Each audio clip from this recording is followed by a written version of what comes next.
नमस्कार, मी पंजाब डक. आज आहे 19 ऑगस्ट 2025 आणि मी माझ्या सोयाबीनच्या शेतामध्ये आणि या ठिकाणून महाराष्ट्रातल्या शेतकऱ्याला अंदाज देणारे एक तर आनंदाची बातमी आणि काही भागामध्ये पाऊस देखील पडणार आहे. तर ह्या दोन बातम्या सांगणार आहे. तर सर्वप्रथम शेतकऱ्याला सांगू इच्छितो की राज्यामध्ये सांगायचं झालं तर म्हणजे पुणे जिल्हा, पुणे, मुंबई, इगतपुरी, नाशिक, कोपरगाव, नंदुरबार आणि जळगाव म्हणजे आज 19 ऑगस्ट आणि 20 ऑगस्टच्या दरम्यान या म्हणजे भागामध्ये, या जिल्ह्यामध्ये, या तालुक्यामध्ये जवळपास तुम्हाला सांगू इच्छितो काही ठिकाणी अति मुसळधार, कुठं अतिवृष्टी होणार आहे, काही ठिकाणी मुसळधार पाऊस पडणार आहे, म्हणून हा अंदाज लक्षात. परत एकदा सांगतो, मुंबई, पुणे, नाशिक, त्याच्यानंतर संगमनेर, जुन्नर, तसेच नंतर कोपरगाव तालुका, त्याच्यानंतर इकडं निफाड, तसंच नाशिक जिल्हा, नंदुरबार जिल्हा पूर्ण आणि जळगाव ह्या पट्ट्यामध्ये ह्या म्हणजे आज 19 ऑगस्ट 20 ऑगस्टच्या दरम्यान जोराचा पाऊस पडणार आहे. म्हणून या जनतेने सतर्क करावे, शेतकऱ्यांनी देखील सतर्क करावे. पण राज्यात सर्व शेतकऱ्याला सांगू इच्छितो की राज्यामध्ये सांगायचं झालं तर म्हणजे आज 19 आणि 20 तारखेच्या दरम्यान राज्यात वेगवेगळ्या इतर भागात देखील रात्रीच्याला पाऊस येणार आहे. पण राज्यात सांगायचं झालं तर तुम्हाला एक सांगू इच्छितो की म्हणजे आता म्हणजे 19 आणि 20 तारखेपर्यंत पाऊस राहणार आहे. पण त्याच्यानंतर काय होणार आहे, पूर्व विदर्भ, पश्चिम विदर्भ, दक्षिण महाराष्ट्र, उत्तर महाराष्ट्र, कोकणपट्टी, खानदेश सगळीकडे काय होणार आहे, 21 तारखेपासून हा पावसाचा जोर ओसरणार आहे. म्हणून हा अंदाज लक्षात घ्यायचा. राज्यातल्या सर्व शेतकऱ्याला सांगू इच्छितो की राज्यामध्ये म्हणजे 21, 22, 23, 24च्या दरम्यान राज्यात हवामान कोरडं राहणार आहे. म्हणून हे अंदाज लक्षात आहे. 21 तारखेपासून राज्यातला पावसाचा जोर ओसरणार आहे, म्हणून हा अंदाज लक्षात आहे 21 पासून. पण त्याच्यानंतर काय होणार आहे, राज्यामध्ये 26 तारखेच्या नंतर राज्यात परत पावसाचं पुनरागमन होणार आहे. म्हणून हा अंदाज लक्षात आहे. राज्यातल्या सर्व शेतकऱ्याला सांगू इच्छितो की राज्यामध्ये तुम्ही काय करा, 21 ऑगस्टला पाऊस उघडल्याच्या नंतर 21, 22, 23, 24, 25 पर्यंत शेतीचे कामे करून घ्या.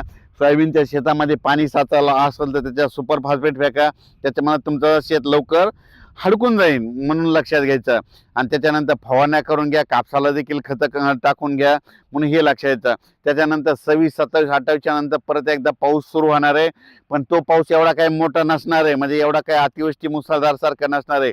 त्याच्यामुळे काही चिंता करायची गरज नाही. पण हे पाऊस तुम्हाला सांगतो 26, 27, 28च्या नंतर जो येईल ना, ते काय होणार आहे, नागपूर जिल्हा, वर्धा जिल्हा, त्याच्यानंतर अमरावती जिल्हा, यवतमाळ जिल्हा, वाशिम जिल्हा, अकोला जिल्हा, नांदेड जिल्हा, परभणी जिल्हा, बुलढाणा जिल्हा, अकोला, त्याच्यानंतर जालना जिल्हा, संभाजीनगर, जळगाव जिल्हा, अहिल्यानगर, त्याच्यात मुंबई, पुणे, नाशिक, नंदुरबार, धुळे, जळगाव या पट्ट्यामध्ये 26, 27 हा पाऊस राहणार आहे. त्याच्यानंतर परभणी जिल्ह्यापर्यंत राहील काही. त्याच्यानंतर बीड जिल्हा देखील आहे. आणि त्याच्यानंतर काय होणार, 28, 29च्या नंतर थोडा पाऊस काय होईल, महाराष्ट्रामध्ये विखुरलेला स्वरूपाचा राहील, म्हणून हे लक्षात. पण आता राज्यातल्या पश्चिम महाराष्ट्रामध्ये म्हणजे कोल्हापूरच्या शेतकऱ्यासाठी तुम्हाला एक सांगू इच्छितो की काय होईल, आज 19 तारखेला आणि 20 तारखेच्या दरम्यान पुण्याकडं खूप पाऊस पडणार आहे, काही ठिकाणी अति मुसळधार पडणार आहे. त्याच्यामुळे काय होणार आहे, त्या नद्याला पूर येणार आहे. त्याचं पाणी काय होणार आहे, तिकडं सांगलीकडं, साताराकडं गेल्यामुळे काय होतं की तुम्हाला एक सांगू इच्छितो की तिकडे पूर परिस्थिती निर्माण होते. तर कोल्हापूरच्या जनतेला सांगू इच्छितो की कोल्हापूरमध्ये तुम्हाला एक सांगायचं झालं तर म्हणजे आता फक्त 19 आणि 20 तारखेपर्यंत तुमच्याकडे पावसाचं वातावरण आहे. 21च्या नंतर पावसाचा जोर कमी होणार आहे, म्हणून हे लक्षात येतं. त्याच्यानंतर कोल्हापूर भागातल्या शेतकऱ्याला सांगू इच्छितो की 21 ऑगस्टपासून 27 ऑगस्टच्या नंतर 27 ऑगस्टपर्यंत म्हणजे 21 ते 27च्या दरम्यान तुमच्या कोल्हापूर भाग, सातारा भाग त्याकडं म्हणजे हवामान कोरडं राहणार आहे, म्हणून देखील हा अंदाज लक्षात घ्यायचा. म्हणजे तुमच्यामध्ये एवढा काही पाऊस नसणार आहे, त्याच्यामुळे हे लक्षात घ्यायचं. पण त्याच्यानंतर काय होणार आहे, 28, 29, 30 तारखेला कोल्हापूर, सांगली, सातारा, कोकणपट्टीमध्ये परत तिकडे पाऊस म्हणजे पावसाचं सुरुवात होणार आहे, म्हणून हे लक्षात घ्यायचं. राज्यातल्या शेतकऱ्याला सांगू इच्छितो की सांगायचं झालं तर पुणे जिल्हा, नाशिक जिल्हा, इगतपुरी, जुन्नर, त्याच्यानंतर जळगाव जिल्हा, नंदुरबार जिल्हा, धुळे जिल्ह्याचा काही भाग, त्याच्यानंतर निफाड, येवला, त्या भागामध्ये म्हणजे आज म्हणजे 19-20 तारखेला खूप मुसळधार पाऊस पडणार आहे त्या भागात, काही भागामध्ये, म्हणून हा अंदाज लक्षात. म्हणून राज्यातल्या आता मात्र सर्व शेतकऱ्याला सांगू इच्छितो की हे मुंबई, पुणे, नाशिक ते वगळता उर्वरित राज्यातल्या शेतकऱ्याला सांगू इच्छितो की 21 तारखेपासून पावसाचा जोर ओसरणार आहे. म्हणून सर्व शेतकऱ्यासाठी आनंदाची बातमी, म्हणजे 21 तारखेला राज्यातला पावसाचा जोर ओसरणार आहे. म्हणून खास करून ह्या पूर्व विदर्भ, पश्चिम विदर्भ, दक्षिण महाराष्ट्र, उत्तर महाराष्ट्र या शेतकऱ्यासाठी आनंदाची बातमी. पण राज्यात मात्र आता 2 दिवस मात्र पावसाचे आहेत, म्हणून हे अंदाज लक्षात येतं. म्हणजे सांगायचं झालं तर आज 19 ऑगस्ट 20 ऑगस्टच्या दरम्यान राज्यामध्ये काही भागामध्ये खूपच पाऊस पडणार आहे. आणि म्हणजे त्याच्यामध्ये सांगितलंय की मुंबई, पुणे, नाशिक, जुन्नर, त्याच्यानंतर कोपरगाव तालुका त्या भागामध्ये खूप पाऊस राहणार आहे, म्हणून हा अंदाज.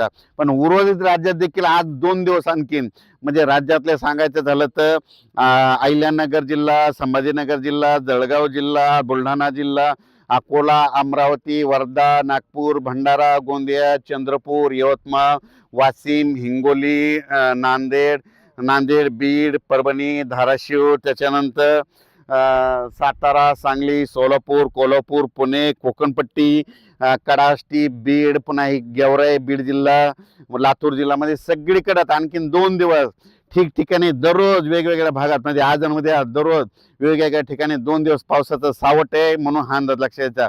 पण ह्या सगळ्यांना सांगू इच्छितो 21 तारखेपासून पाऊस कमी होणार आहे, म्हणून ही सर्वप्रथम शेतकऱ्याची आनंदाची बातमी. फक्त मुंबईकरांनी आणि पुणेकरांनी, नाशिकवाल्यांनी काय करायचं, हे अंदाज लक्षात घेऊन तुम्ही तुमची काळजी घ्यायची. त्याच्यानंतर नाशिककडे खूप पाऊस जर पडला तर जायकवाडी धरणाला लगेच फ्लो येणार आहे, त्याच्यामुळं जायकवाडीचं देखील पाणी सोडावं लागणार आहे, म्हणून हे पूर्वकल्पना म्हणून ह्या अंदाजात सांगत आहे. आणि हे आहे माझं 70 दिवसाचं सोयाबीन, आणि या सोयाबीनच्या शेतामधून हे अंदाज दिलेला आहे. हे पाहू शकता, आपलं सोयाबीनचं क्षेत्र आहे. 70 दिवस पूर्ण झालेले आहेत, आणि रोडूनच शेंगा दिसतात बघा, म्हणजे कोणत्या सोयाबीनच्या रोडून दिसत नाही. आणि म्हणून म्हणतो बघा, पाहू शकता की गवारीवाणी शेंगा, गवारीचे झाडाला कशा शेंगा असतात, तसं सोयाबीनच्या झाडाला शेंगा आहे. म्हणून म्हणतो, एक मन आहे म्हणतात ना, नाद करते काय यावंच लागतं शेंगा बघायला. रोडवरच आहे प्लॉट, पाहू शकता. असं पीक आणावं लागतं, कोणत्या याच्यामध्ये आणावं, पण हे पिकाला सुद्धा यावंच लागतं, असं पीक आणावं लागतं.